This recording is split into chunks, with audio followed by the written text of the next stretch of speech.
Good morning বন্ধুরা, তোমাদেরকে good morning জানিয়ে আজকের ভিডিওটা শুরু করে দিচ্ছি। হ্যাঁ, গুড মর্নিং বললাম কেননা এখন বাজে সকাল 9:30।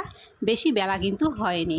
যেহেতু আমি সকাল সকাল রান্না করি, তো সেই জন্য এখানে দেখতে পাচ্ছ যে ভাতের হাঁড়িটা উপর করে দিচ্ছি। তো ভাতটা আমি আগেই বসিয়ে দিয়েছিলাম, ভাতটা আমার হয়ে গেছে, ভাতটা উপর করে দিলাম। যেহেতু খেয়ে দিয়ে বাচ্চারা স্কুল যাবে, তো সেই জন্য রান্নাটা কিন্তু সকাল সকালই করতে হয়, একদম দেরি করলে কিন্তু চলে না।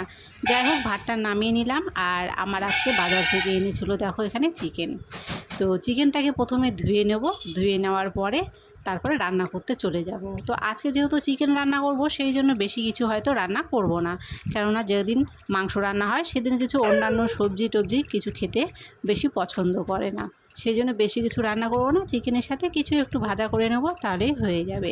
তো প্রথমে এখানে আগে আমি চিকেনটাকে পরিষ্কার করে ধুয়ে নেব, ধুয়ে নিয়ে সোজা চলে যাব ঘরে রান্না করতে। তো এখানে দেখতে পাচ্ছ চিকেনটাকে একদম ধুয়ে কিন্তু পরিষ্কার করে নিয়েছি, আর সোজা কিন্তু একদম এখানটায় রান্না করতে লেগে গেছি। তো চিকেন রান্না করছি, আর আমি কিন্তু চিকেনের মধ্যে আলু দিই। জানি না কে কে পছন্দ করো, তবে আমি হয়তো আলু খাই না। আমি যখন চিকেন হোক বা মাটন হোক যখন রান্না করি আলু দিই। আমি আলু খাই না, আমি আলুটা পছন্দ করি না, তবে বাড়িতে পছন্দ করে খেতে, তো সেই জন্য আমি এখানে আলুটা ব্যবহার করি। তো আলুটা অবশ্যই আমি মাংসে দেওয়ার আগে কিন্তু ভাজা করে নিই। তোমরা দেখতেই পেলে যে আলুটা আমি দিলাম সেগুলো কিন্তু খুব সুন্দর লাল করে আগে থেকেই আমি ভেজে রেখেছিলাম।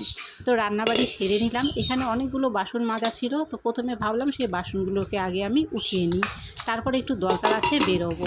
তো দরকার বলতে অনেক দিন থেকে এই শাড়িটা আমার ঘরে আছে, আর কি নতুন শাড়ি, প্রায় 6-7 মাস বা 1 বছরের মতো হয়ে এলো শাড়িটা। তো ব্লাউজ বানাতে দিইনি। তো কাজকর্ম রান্নাবাড়ি সব করা হয়ে গেছে, এখন যাচ্ছি ব্লাউজ সেলাই করতে দিতে। এই যে, তো শাড়িটা ঘরে ছিল, ব্লাউজ সেলাই করতে দিব করে যাওয়া হয় না, তো আজকে বেরিয়ে পড়েছি। তো ব্লাউজটাকে সেলাই করতে দিতে যাব, দিয়ে এসে তারপরে খাওয়া দাওয়াটা সেরে নেবো। তো তোমরা ভিডিওটা অবশ্যই পুরোটা দেখতে থাকো।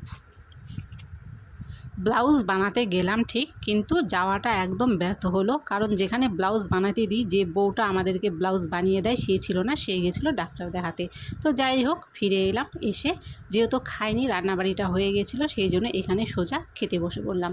তো খেয়ে দিয়ে একটু রেস্ট নেব। তোমরা ততক্ষণে ভিডিওটাকে লাইক করো, কমেন্ট করো, শেয়ার করো, আর চ্যানেলটাকে অবশ্যই সাবস্ক্রাইব করো।